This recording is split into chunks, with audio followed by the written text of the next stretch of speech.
Hello, everyone. We are back here to talk about a really very important topic, which many small and even mid-sized business owners don't truly understand, and they don't understand the impact that this has to get it right.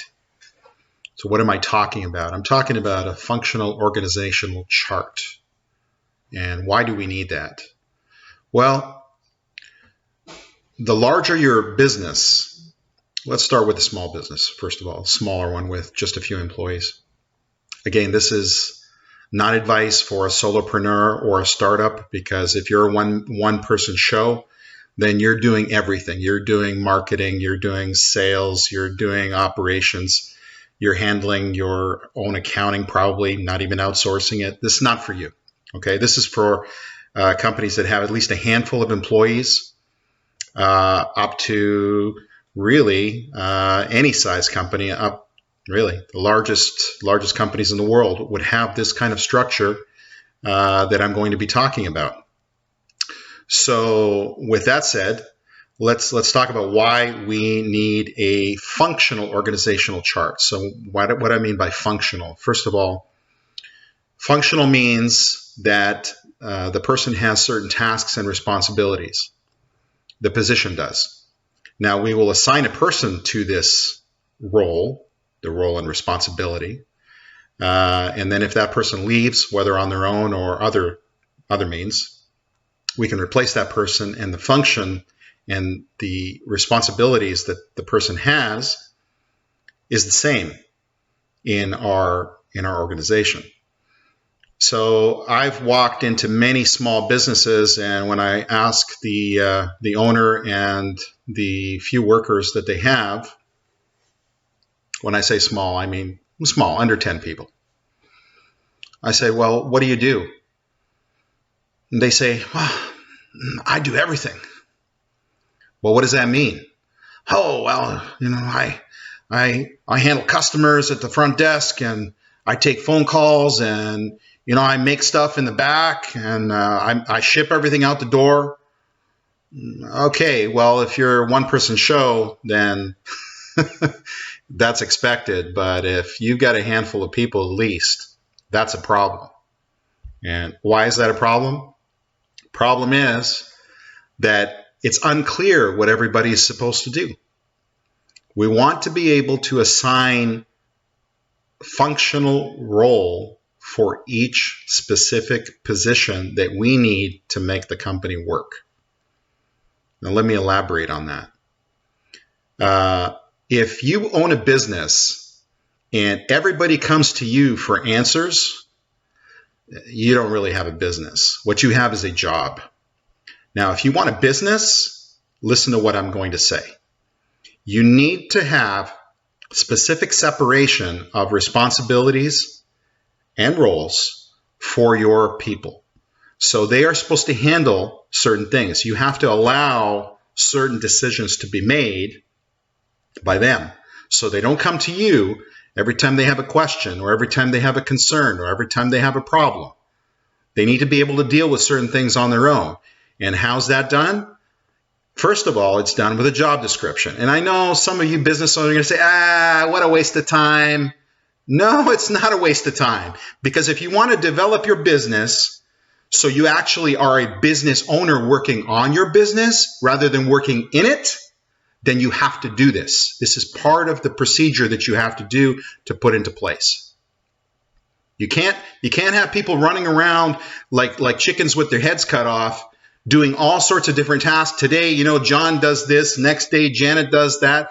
And they're doing the same thing, and there's crossover. Well, if there's crossover in responsibility, guess what happens when you have a problem? You get this. You get finger pointing. Not my responsibility. Oh, I thought they were going to do that, or I thought he was going to do that. This is how you eliminate this. This is not theory. This is reality. So if you are handling your business this way, where everybody does everything, you're doing it wrong. And it's costing you money, and it's costing you time, and it's putting additional stress on yourself that you don't need. Okay, so let's talk about functional organizational charts. I'm going to show you on this screen here This is a real org chart. This is from a small company doing about $1.5 million in sales. This isn't an org chart. Take a look at it. Owners. We have 2 owners. I've blurred out the names to protect the guilty. So we have owners who are, the apprentices are reporting directly to the owners.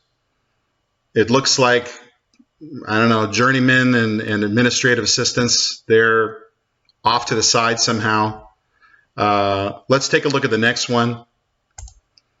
This is a larger company. This is a little over $4 million a year in sales. This is a contractor. You see how the owner is at the center? I could create a circle graph here, and it would look exactly the same. You have admin reporting directly to the CEO. You have field runners reporting directly to the CEO, and then you have all the crews, the outside crews, reporting to the field runner. Okay. Who's handling sales? I would venture to say the CEO from this, but I mean, it's just a wild guess. Who's running the operations? The CEO, huh? Who's responsible for accounting? Well, admin is, but who do they report to? The CEO? Is admin handling AR and AP? All accounting? I'm presuming they are. I mean, just guessing. Where's the separation here? Everything revolves around the CEO. What happens if the CEO is gone? If he's sick? If he has to take some time off? If he goes on vacation? Does the whole company come to a halt? We don't know. It's unclear. Let's look at another one. This company is larger.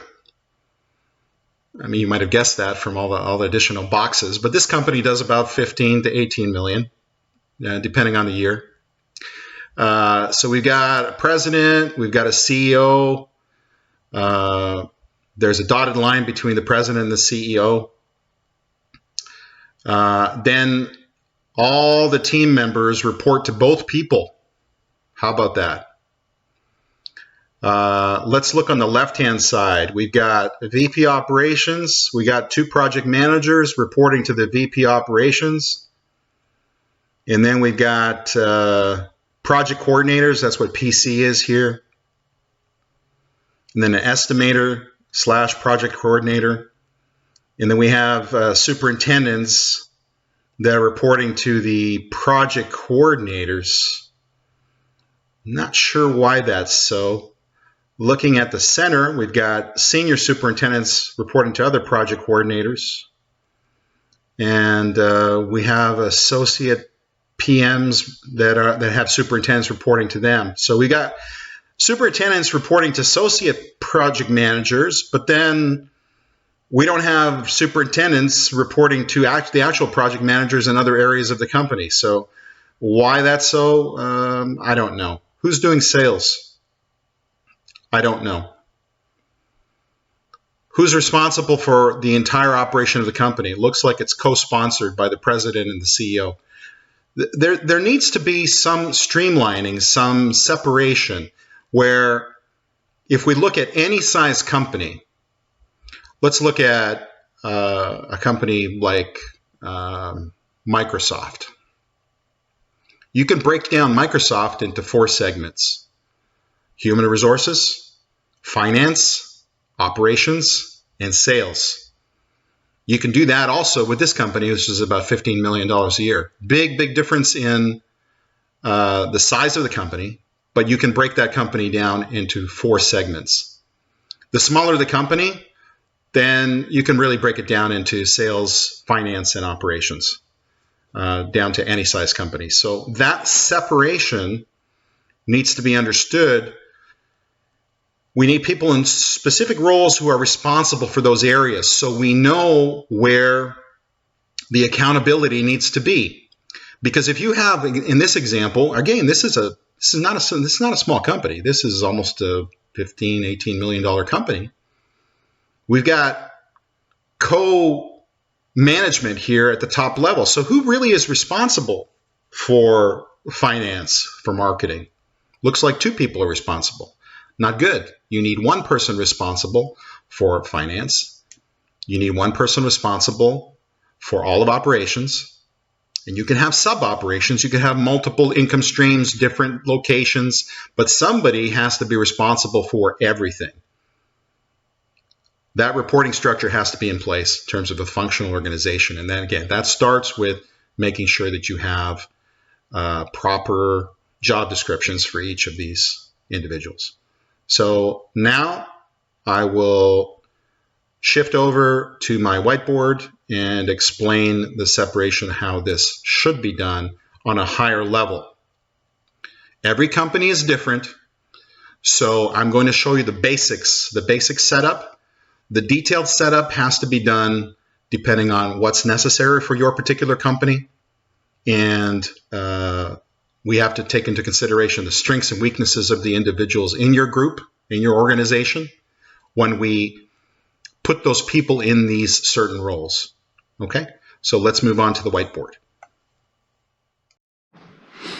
Okay, back at the whiteboard now. We've been talking about what not to do with an organizational chart because of miscommunication, duplication of work, finger pointing, not my job. Okay, so let's go to the whiteboard now and let's look at a basic, properly structured, functional organizational chart. When I say basic, it's basic because I don't know your particular situation. But as I said before, we can divide any business into essentially three components, maybe a fourth, depending on the size of your company. And that's accounting or finance area, the operations part of the business, what's doing the work, and the sales part of the business, which brings in the work. Sometimes there's an HR component because we have not just an HR manager, we have administrative assistants and various other people that support the human resources manager or director. Okay, so let's look at this structure. General manager at the top. Someone responsible for sales, someone responsible for operations, someone responsible for the financial part of the business, and possibly someone responsible, a manager or a director for HR. If you don't have that, sometimes in the smaller businesses, the accounting person will handle the HR component, dealing with benefits and HR related questions and concerns. Okay, so general manager or owner at the top. Accountability comes to us from someone responsible for sales, someone responsible for operations, someone responsible for finance, someone responsible for HR. Okay, so let's talk about lines of communication. So if we go to HR, let's say you have a bigger company and you've got an administrator, HR administrator here. You might have another HR administrator here. Okay. And on the finance side, we can have a controller or manager. And then maybe because your business is a little bit bigger, you'll have a person responsible for accounts receivable, someone responsible for accounts payable.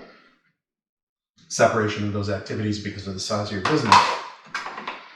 On the operations side, maybe you have a manager overseeing everything, and then you've got a project manager, a couple of project managers or more, kind of set up like that. And then under the project manager, we got a project manager assistant, project assistant, a couple of those. And under the project manager, maybe we have a field supervisor, someone out in the field, and then other workers below the super. Okay. And then on the sales side, maybe you have a marketing component. Maybe you have a marketing person. So a marketing person reports to the sales manager. And maybe there's a salesperson. Maybe there's another salesperson. And they report to the sales manager. So let's talk about line of communication now. We have a marketing person here reporting to a sales manager. The general manager or the owner does not talk about business directly with the marketing person because why? Because now the sales manager is out of the loop. If the operations manager talks to the workers in the field and the supervisor is not involved in that conversation, he's actually circumventing this line of communication. Now, these are lines of communication. They're lines of control, don't get me wrong. It's just like the Army. You got the generals at the top and so on and so on down below. But that's for communication. If we have effective communication, we effectively understand, and the person that's doing the particular job understands what's needed of them, then we hold everybody accountable in the line. And then the results, depending on what key performance numbers we're looking at on a week-to-week basis from our different managers and their various departments, we can then effectively hit the goals that we set for our company. So that's why you want to lay things out like this, as opposed to some of the examples that I showed you before.